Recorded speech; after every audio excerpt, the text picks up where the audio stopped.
इस करके मैं समूह सिख कौम ने कहता है कि भाई हुण भी सुधर जाओ, सुधरन का चांस है, नहीं तो असी किसी के मंगते नहीं, असी किसी के गोले नहीं, असी बाकायदे विरोध करांगे। और असी ज्यादा 3-5 की थी तो पहले भी साढ़े बाबा बलकार सिंह जी अलग महल्ले काटते रहे और अलग सब कुछ करते रहे। असी बिल्कुल अलग हो जाएंगे सारे से और अलग महल्ले काटांगे और अकाल तख्त का भी विरोध करांगे। एमें सानू कोई दो राय नहीं है।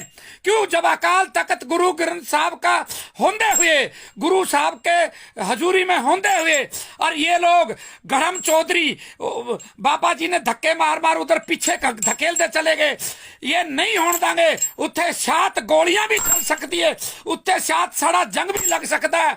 ये असी अकाल तख्त के जथेदार नू विनती करन लग रहे हैं। दीपावली वाले दिन उत्थे अकाल तख्त ते हरमंदर साहब ते एक बहुत ही दुर्घटना, नंदनयोग दुर्घटना हुई है, जो कि बाबा मेजर सिंह सोढ़ी साहब ननकाना साहब वाले दसवेश तरना दल के मुखी जथेदार हैं। बहुत ही गलत गल हुई है। तो मैं हरप्रीत जी ने, अकाल तख्त के जथेदार हरप्रीत जी ने, मैं ये विनती करता हाँ, हरप्रीत सिंह जी एक की होने लग रहा है जो कि उत्थे हुआ है। सबसे पहले गए बाबा मेजर सिंह सोढ़ी साहब और कुछ लोग घड़म चौधरी और घड़म जथेदार, जिन्होंने घड़म जथेदार कहा जाता है, जिन्हों का कोई आज तक इतिहास फरोला जाए, जो कि जिन्होंने मैं दावे से कहता कि जो बधावा लिख के देने वाले सी, भजे हुए सी, उन लोगों ने उत्थे ये गल्ला की गई है। यानी कि जो स्टेज मेंबर था उनका बाबा जी का नाम भी नहीं बोलिया गया और उन्होंने सम्मानित भी नहीं किया गया। श्री वाहिगुरु जी का खालसा, श्री वाहिगुरु जी की फतेह। मैं जथेदार कृपाल सिंह दसवेश तरना दल फौज का राष्ट्रपति, बाबा मेजर सिंह सोढ़ी साहब का जरनेल और उन्होंने निमाणिया सा सेवादार, जो कि मैं अभी मनदीप सिंह विद्यार्थी की इंटरव्यू हो रही थी तो मैं सुनी है।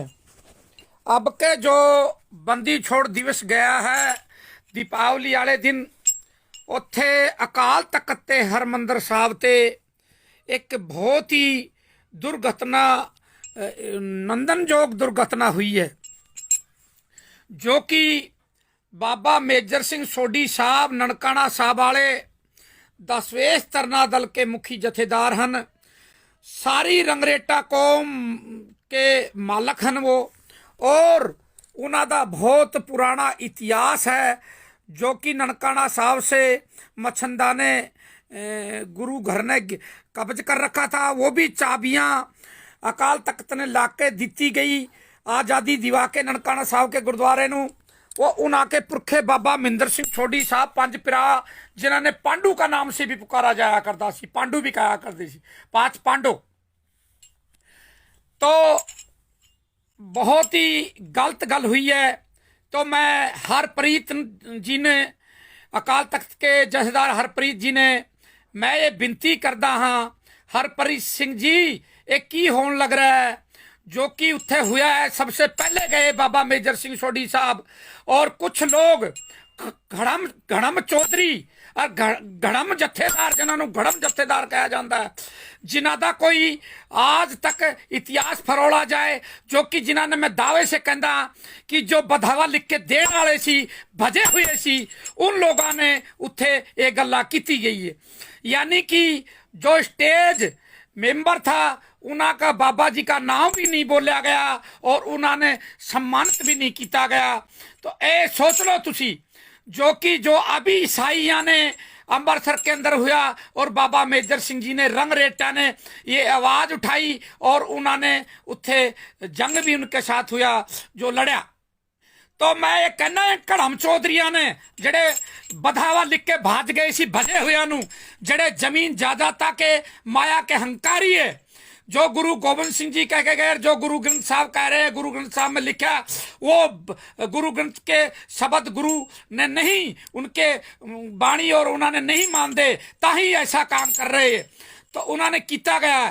तो इस करके मैं समूह सिख कौम ने कहता है कि भाई हुण भी सुधर जाओ, सुधरन का चांस है, नहीं तो असी किसी के मंगते नहीं, असी किसी के गोले नहीं, असी बाकायदे विरोध करांगे।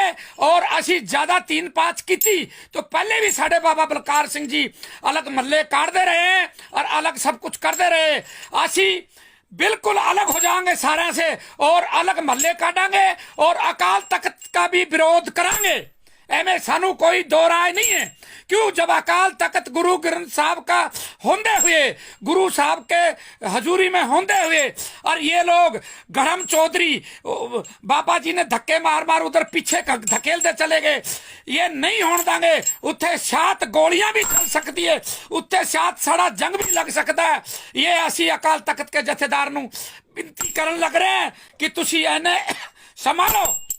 और सारी जथेबंदियां ने जो गुरु ग्रंथ की बाणी गुरु महाराज ने मान दी है और गुरु से हुक्म में चलती है, उन्होंने कि ए सुधार कर लो। अगर सुधार नहीं करते हो तो बाकायदे साड़ी रंगरेटा की तो ताड़ी टक्कर होगी और टक्कर बजूगी।